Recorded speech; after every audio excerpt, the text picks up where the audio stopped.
The Green Bay Packers have taken a decisive step in the ongoing debate surrounding one of the most controversial plays in football, officially filing a request to ban the Tush Push.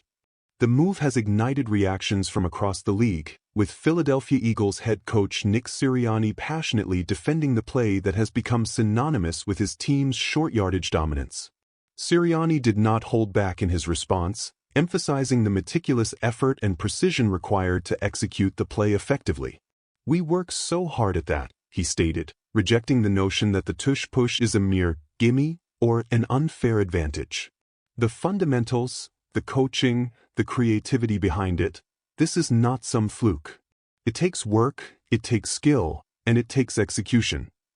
Sirianni remained tight-lipped on the specifics of their preparation, but made it clear that the Eagles have left no stone unturned in refining the technique, meeting with various experts and specialists to gain an edge. The play itself, a variation of the quarterback sneak where Jalen Hurts receives an extra push from behind by his teammates, has been a near-unstoppable weapon for the Eagles. Its effectiveness has drawn criticism from opposing teams, with some suggesting it gives Philadelphia an unfair advantage. Sirianni, however, countered that argument by pointing out the play's presence at all levels of the game. "You see it in high school, college, everywhere," he said, even mentioning that his own son scored a touchdown using the maneuver. "We're shaping the way football is played, and now, because we're good at it, people want to ban it? That's ridiculous." The statistics back up Philadelphia's dominance with the Tush Push, as the team converted at an astounding success rate in the high 80% range last season. Yet, Sirianni was quick to remind critics that the play is not automatic. There were times it didn't work. "We had to adjust, analyze, and improve. We didn't just stumble upon this, we perfected it." His frustration was palpable as he pointed out that the play had even failed in high-stakes moments for other teams, influencing the outcomes of games. Some teams couldn't convert when they needed to. So, to say, "Oh, one team is too good at it, let's ban it," that's insane. The coach drew comparisons to other dominant aspects of the game. A.J. Brown is elite at catching deep balls. Are we going to ban that? Patrick Mahomes is a generational quarterback. Should we outlaw his ability to make plays? Jalen Hurts has unique strengths, so now we should change the rules because of that? Where does it stop? Sirianni's passion underscores a broader philosophical battle within the NFL. Should innovation be embraced, or should rules be changed to level the playing field? Former NFL cornerback Bryant McFadden echoed this sentiment, criticizing Green Bay's push for a ban. "I have a problem with that," McFadden said. "The Eagles are playing within the rules. The Packers, of all teams, have seen it twice this season, including in the playoffs. They had their chance to figure it out." McFadden pointed out that the NFL has always been a league of adaptation. Look at the Wildcat. Miami stunned New England with it, but the league adjusted. That's football, adjust or get left behind. The Tush Push debate is just one of many high-profile discussions swirling around the league.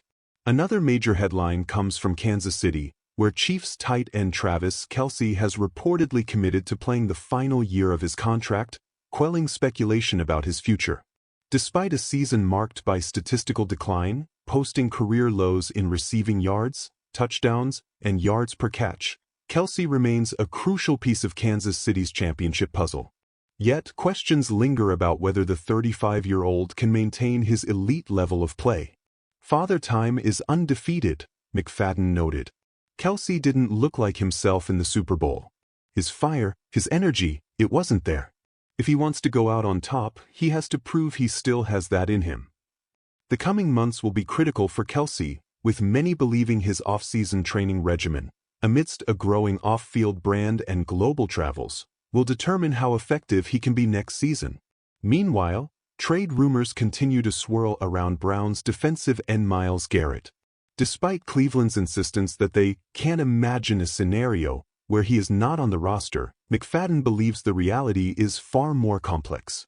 Superstars hold all the leverage now. If Garrett wants out, he will get out. We've seen this with Jalen Ramsey, Tyreek Hill, you name it. If he forces the issue, Cleveland will have no choice. The Colts are also making waves with their quarterback situation, with GM Chris Ballard declaring an open competition At the position, a statement that has raised eyebrows.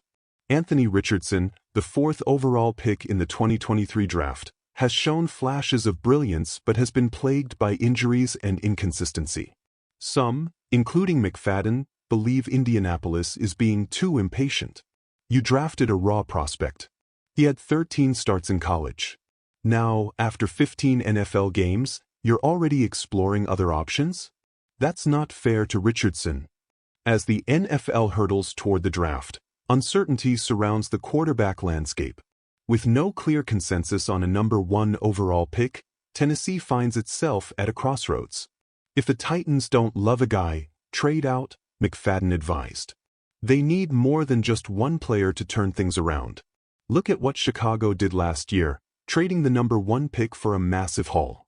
Tennessee should be looking for that kind of deal. With the draft approaching and teams jockeying for position, the NFL offseason is shaping up to be as dramatic as ever. The Tush Push controversy, star player movements, and quarterback dilemmas will all play a role in shaping the league's next chapter. As always, the NFL remains a league in flux, where innovation meets resistance, where legends fight against time, and where every decision could alter the course of a franchise's future.